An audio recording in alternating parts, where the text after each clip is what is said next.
Hi all, it's me Nasreena Sithara and welcome back to my channel. ഇന്ന് ഞാൻ എത്തിയിട്ടുള്ളത് നമ്മുടെ ദോശക്കും ഇഡ്ഡലിക്കും ഒക്കെ നല്ല അടാറ് കോമ്പിനേഷനായിട്ടുള്ള ഒരു തക്കാളി ചട്നിയുടെ റെസിപ്പി ആയിട്ടാണ്.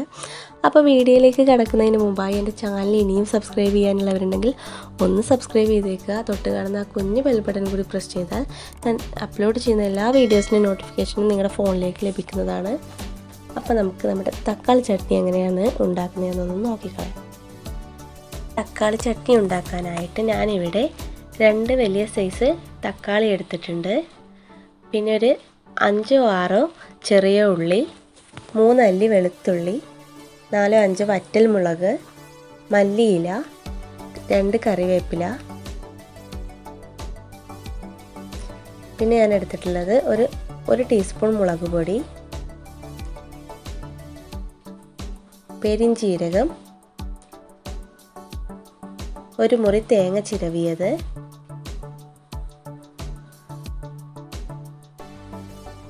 കടുക്. ഇതെല്ലാമാണ് നമ്മൾ തക്കാളി ചട്നി ഉണ്ടാക്കാനായിട്ട് ഞാൻ എടുത്തു വെച്ചിട്ടുള്ള ഇൻഗ്രീഡിയൻസ്. ഇനി നമുക്ക് സ്റ്റൗ ഓൺ ചെയ്ത് അതിലൊരു പാൻ വെച്ച് കൊടുക്കാം.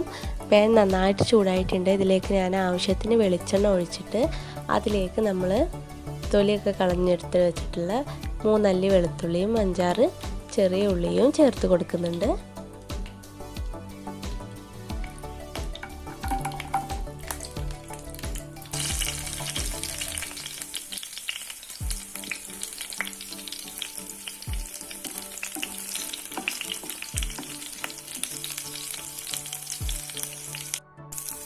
ഇപ്പോൾ നമ്മുടെ ചെറിയ ഉള്ളി വെളുത്തുള്ളിയൊക്കെ നല്ല ബ്രൗൺ കളറായി വന്നിട്ടുണ്ട്. ഇനി നമുക്കിതിലേക്ക് വറ്റൽ മുളക് ചേർത്ത് കൊടുക്കാം.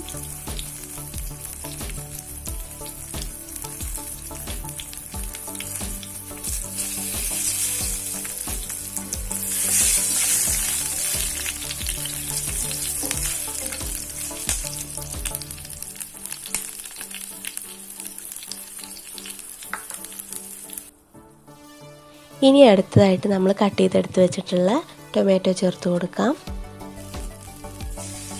ഇത് നന്നായിട്ട് കുക്കായി കിട്ടുന്നവരെ തന്നെ വെയിറ്റ് ചെയ്യാം. നമുക്ക് കുറച്ച് അധികം ടൈം എടുത്താൽ നമ്മുടെ ചട്നിക്ക് അത്രയും ടേസ്റ്റ് കൂടി കിട്ടും.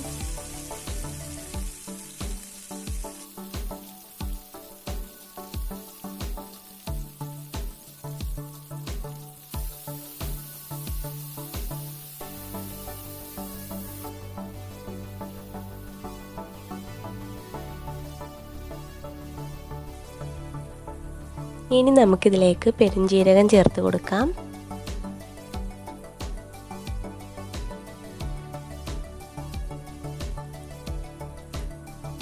അടുത്തതായി നമുക്കിതിലേക്ക് മല്ലിയില ചേർത്ത് കൊടുക്കാം.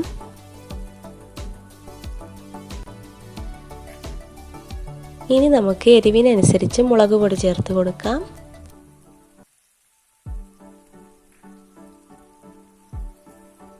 ഇനി ഇതിലേക്ക് കറിവേപ്പില കൂടി ചേർത്തിട്ട് നമുക്കിത് നന്നായിട്ടൊന്ന് ഇളക്കി യോജിപ്പിക്കാം.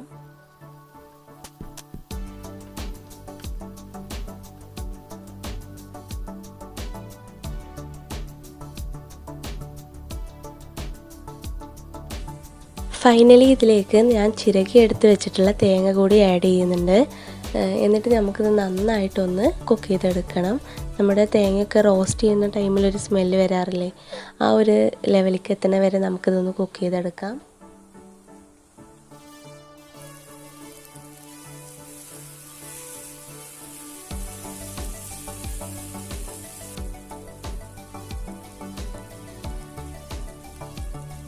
അടുത്തതായി ഞാനൊരു മിക്സിയുടെ ജാർ എടുത്തിട്ട് അതിലേക്ക് നമ്മൾ തയ്യാറാക്കി എടുത്തിട്ടുള്ള മസാല ചേർത്ത് കൊടുക്കുന്നുണ്ട്. ഇനി അതിലേക്ക് ആവശ്യത്തിന് വെള്ളം ഒഴിച്ചിട്ട് നമുക്കിതൊന്ന് നല്ലപോലെ പേസ്റ്റാക്കി എടുക്കാം. നമ്മൾ ചട്നിക്കൊക്കെ സാധാരണ ചട്നിക്കൊക്കെ ഒന്ന് ഗ്രൈൻഡ് ചെയ്തെടുക്കാറില്ലേ, അതുപോലെ ആക്കിയെടുക്കാം കേട്ടോ.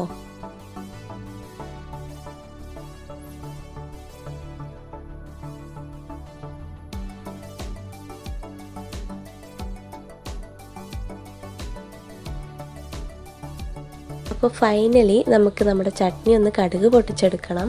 അതിനായിട്ട് നമ്മൾ മസാല ഉണ്ടാക്കിയ ആ സെയിം പാൻ തന്നെയാണ് ഞാൻ എടുത്തിട്ടുള്ളത്. അതിലേക്ക് ആവശ്യത്തിന് വെളിച്ചെണ്ണ ഒഴിച്ചിട്ട് നമ്മൾ കടുകും കറിവേപ്പിലയൊക്കെ ഇട്ടിട്ട് നമ്മൾ നന്നായിട്ട് പേസ്റ്റാക്കി എടുത്തിട്ടുള്ള നമ്മുടെ ചട്നി അതിലേക്ക് ഒഴിച്ചു കൊടുക്കാം. നമ്മുടെ മിക്സിയിൽ കുറച്ച് വെള്ളമൊക്കെ ഒഴിച്ചിട്ട് നമുക്കൊന്ന് ചുഴറ്റി ഒഴിക്കാം കേട്ടോ.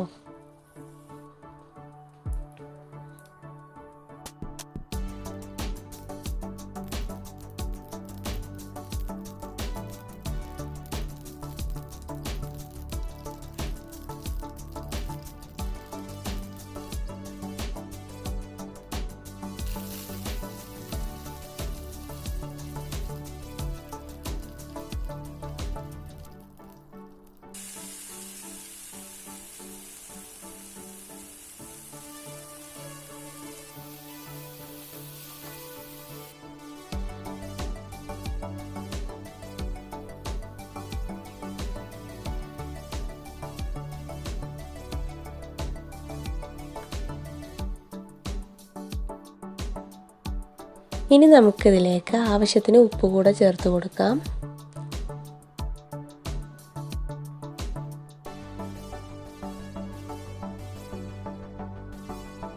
അപ്പം നമ്മുടെ അസൽ തക്കാളി ചട്നി ഇവിടെ റെഡി ആയിട്ടുണ്ട്. എല്ലാവർക്കും ഇഷ്ടപ്പെട്ടെന്ന് വിചാരിക്കുന്നു. വളരെ സിമ്പിളല്ലേ? നമ്മുടെ വീട്ടിൽ എപ്പോഴും അവൈലബിൾ ആയിട്ടുള്ള ഇൻഗ്രീഡിയൻസ് ഇതിന് ഉപയോഗിച്ചിട്ടുള്ളൂ. അപ്പോൾ എല്ലാവരും ഒന്ന് ട്രൈ ചെയ്ത് നോക്കുക. എന്നിട്ട് നിങ്ങളുടെ അഭിപ്രായങ്ങൾ എൻ്റെ കമൻറ്റ് ബോക്സിലൊന്ന് അറിയിക്കുക.